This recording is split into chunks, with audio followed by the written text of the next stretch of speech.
नमस्कार, आप देख रहे हैं राष्ट्रीय प्रस्तावना और मैं हूं आपके साथ ज्योतिका।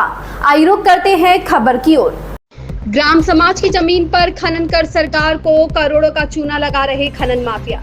सूबे के मुखिया योगी आदित्यनाथ भले ही खनन माफियाओं के खिलाफ कड़ी कार्रवाई करने के निर्देश दे रहे हो, लेकिन यूपी के शाहजहांपुर में नदी किनारे सरकारी जमीन से अवैध खनन की तस्वीरें देखकर आप दंग रह जाएंगे। दबंग खनन माफिया पिछले 3 सालों से बड़े पैमाने पर जेसीबी मशीनों से ग्राम समाज की जमीनों पर खनन कर रहे हैं। ग्रामीणों ने बताया 2024 में शाहजहांपुर में आई बाढ़ की तबाही इस खनन का परिणाम है। गर्रा नदी के किनारे कई किलोमीटर तक खनन होने से बाढ़ का पानी अब गाँव और सिटी में तबाही मचाने लगा है। सूत्रों की माने तो इस पूरे खेल में कई खनन माफिया और सत्ता पक्ष का एक नेता और एक पार्षद भी शामिल है।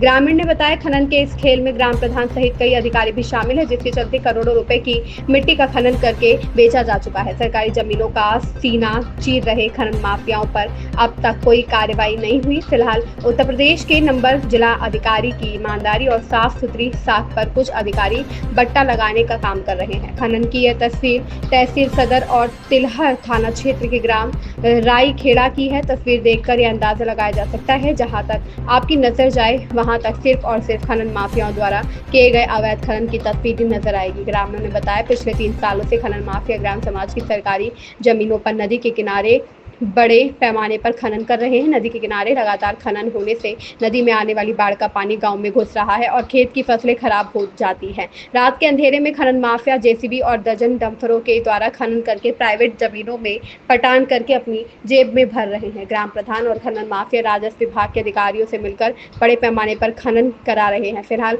जिले में सरकारी जमीनों से खनन माफिया खनन कर अपनी जेब भर रहे हैं, लेकिन जमीनों को खोखला कर रहे हैं। नदी किनारे कई किलोमीटर खनन होने से बाढ़ का खतरा और बढ़ गया है। 2024 में शाहजहांपुर में आई भयावह बाढ़ की तस्वीर पूरे उत्तर प्रदेश में देखी गई थी।